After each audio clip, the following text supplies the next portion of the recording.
Hello student, this is the relation between force and potential energy.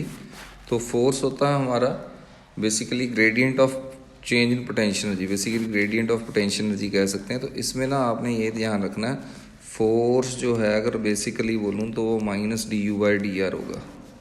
ठीक है, that is not d u by d r, that is minus d u by d r, where u is basically potential energy, d u is change in potential energy with respect to distance.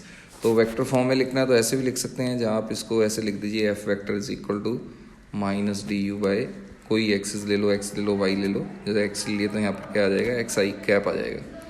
तो ज़रूरी नहीं है ये ऐसी form में आए, ये शायद 3D में भी आ सकता है। जैसे मैं एग्जांपल ले लेता हूँ, जैसे अगर force potential energy x y z तीनों का ही फंक्शन हो जाए, फंक्शन ऑफ चाहे एक्स चाहे वाई चाहे एक्स वाई जेड तीनों का हो जाए, तो फिर फोर्स का क्या रिलेशन होगा। तो फोर्स का रिलेशन होगा, इसमें पार्शियल डिफरेंशिएशन आता है d u by d x i cap plus d u by d y. इसको डी की जगह आप जो मर्जी बोल दीजिए, बेसिकली ये पार्शियल डिफरेंशिएशन है, ठीक है, plus d u by D Z, तो पार्शियल डिफरेंशिएशन विद रिस्पेक्ट जैसे के कैप होल के क्या डाल दोगे, माइनस डाल दोगे। सर इसका क्वेश्चन आ सकता है, हाँ सिंपल क्वेश्चन देखो इसका। सपोज ये दे दिया मैंने, पोटेंशियल एनर्जी दे दिया आपको, उसने फोर्स पूछी है, तो आप डायरेक्ट फार्मूला लगाएंगे, आपको मालूम है जो फार्मूला है आपका बेसिकली। तो आप ऐसे लिख देंगे F is equal to, force आपने फाइंड करनी है माइनस पार्शियल डिफरेंशिएशन करनी है। पहले विद रिस्पेक्ट टू एक्स कर लीजिए, क्योंकि मैं पुरानी स्लाइड में दिखाऊँ तो ये देखो d u with respect to d x है, तो विद रिस्पेक्ट टू एक्स करते हैं तो एक्स स्क्वायर वाई का आएगा 2x, और वाई को आपने कॉन्स्टेंट माना है। ठीक है सर, समझ में आ गया, ये बिल्कुल क्लियर है। और फिर इसका भी करोगे तो x की डिफरेंशिएशन 1 हो जाएगी, इसका कितना आ जाएगा सर जेड स्क्वायर। ठीक है, तो पहले तो ये आ गया, फोर्स यहाँ पर आ गई, ये हमारी आई कैप की आ गई, तो यहाँ पर आई कैप डाल देंगे प्लस।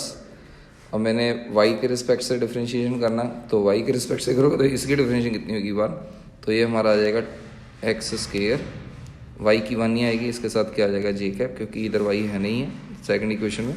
तो लास्ट जो आएगा z, तो z इसमें है नहीं, इसकी पूरी की 0 हो जाएगी, इसकी आएगी 2z इंटू एक्स, होल को हम ऐसे बंद कर देंगे क्योंकि सारी की सारी नेगेटिव है।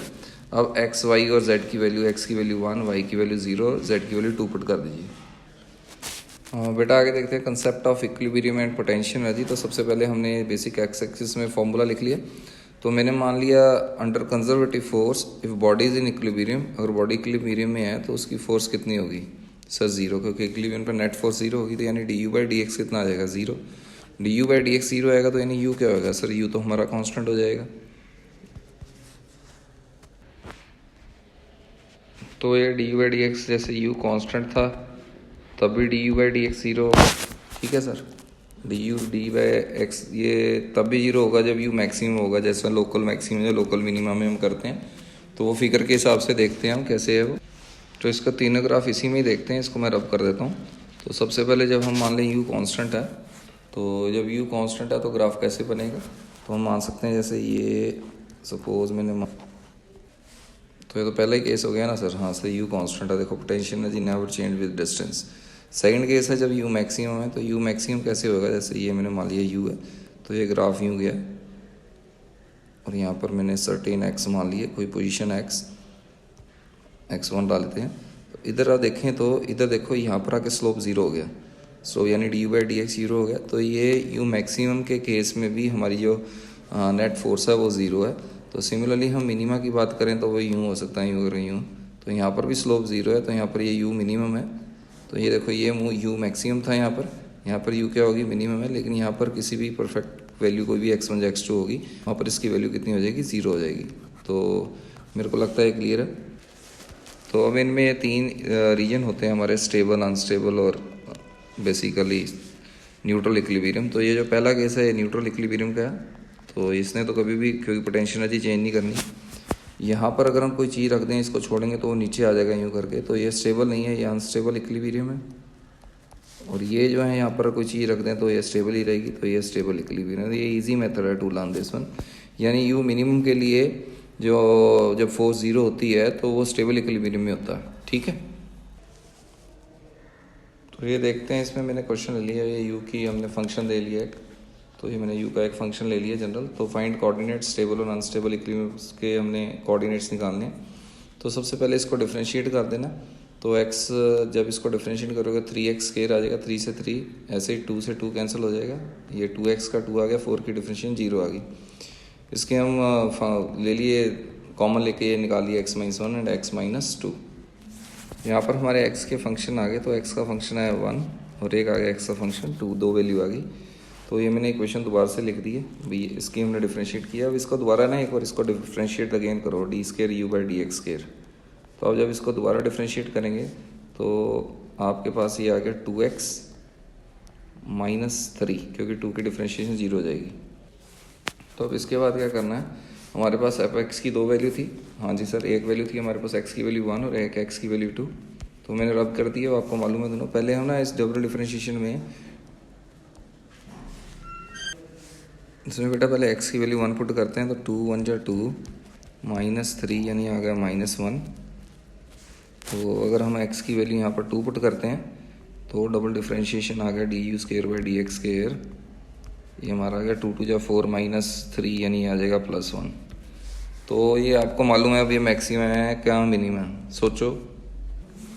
तो ये मैथ्स में भी हमने पढ़ा भी, अगर ये डबल डिफरेंशिएशन नेगेटिव है तो ये पॉइंट ये मैक्सिमा का है, और यहाँ पर जो हमारी पॉजिटिव वैल्यू है ये वो क्या है, मिनिमम का है। यानी x+1 है, जहाँ पर हमने x2 माना है वो मिनिमा का पॉइंट है, और यहाँ पर 1 माना है वो किसका पॉइंट है, मैक्सिमा का। मतलब डबल डिफरेंशिएशन जिसका नेगेटिव आता है वो मैक्सिमम है। तो ये आपको ये क्लियर है। तो ये जो मैक्सिमम है वहाँ पर आपको मालूम है, जैसे ये कोई चीज़ मैक्सिमम है तो ये क्या होगा, स्टेबल क्या अनस्टेबल। सर ये अनस्टेबल है, ठीक है, this is the position of unstable. और यहाँ पर ये मिनिमम है, मिनिमम हमें मालूम है, जैसे ये चीज़ है तो यहाँ पर पड़ी है, तो ये मिनिमम ये स्टेबल है। यानी स्टेबल आया 2 और अनस्टेबल आया कितना हमारा 1। तो ये क्लियर है हमें। सिमिलरली आप ऐसे क्वेश्चन कर सकते हैं। मैं आपको एक क्वेश्चन दे रहा हूँ, f = x² - 5x + 6। तो इसके भी आपने कोऑर्डिनेट निकालना है। तो सबसे पहले आपने f = -du/dx निकाल लेना। तो ये क्लियर ही है, -du/dx निकालोगे आप इसका तो वो आ जाएगा आपके पास 2x - 5, ठीक है।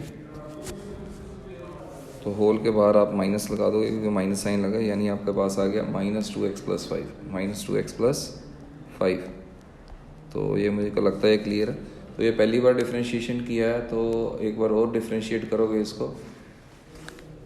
इसमें ये एक्चुअल में ये डबल डिफरेंशिएशन आ गया। सर क्यों, देखा ये जो गलती है ये बड़ी कॉमन है, जैसे मैंने किया अभी जान के। इसमें क्या होता है, जैसे ये f और -du/dx तो सर बराबर ही होता है। हाँ, f तो -du/dx बराबर ही होता है। तो यानी अगर आपने du/dx निकालना तो सबसे पहले स्टेप में आप du/dx निकालते हैं। चलो सर ये गलती पता लगी। तो इसमें क्या डालेंगे आप इसको, -x² + 5x - 6 ये आ जाएगा। अब इसके डबल डिफरेंस इसमें फंक्शन निकालेंगे तो आपके फंक्शन जो आ जाएंगे वो आपने कैलकुलेट करने हैं। तो ये इसको जब सॉल्व करोगे, एक आपका x2 आएगा और एक x का आपका 3 आ जाएगा। उसके बाद इसकी डबल डिफरेंशिएशन करोगे। डबल डिफरेंशिएशन करने के बाद आपको du²/dx² जो यहाँ पर मैंने लिखा है du²/dx², तो ये आपकी आ जाएगी। आपने ये निकालना, तो ये आ गया -2x + 5। तो आप इससे अपने आप मैक्सिमा और मिनिमा का पॉइंट निकाल सकते हैं। x की वैल्यू दोनों पुट कर लेंगे। जैसे इसके 2 पुट की, 2 × 2 = 4 -4 यानी +1 आ गया, +1 यानी मिनिमा। तो वह 3 पुट करेंगे, 3 × -2 दैट इज़ -6, तो -1 आ गया। तो ये भी क्या हो गया, ये हो गया मैक्सिमम। तो डबल डिफरेंशिएशन अगर पॉजिटिव है तो वह मिनिमा है, और मिनिमा है यानी वो स्टेबल इक्विलिब्रियम है। तो सर ये हमें क्लियर है। Okay, thank you students.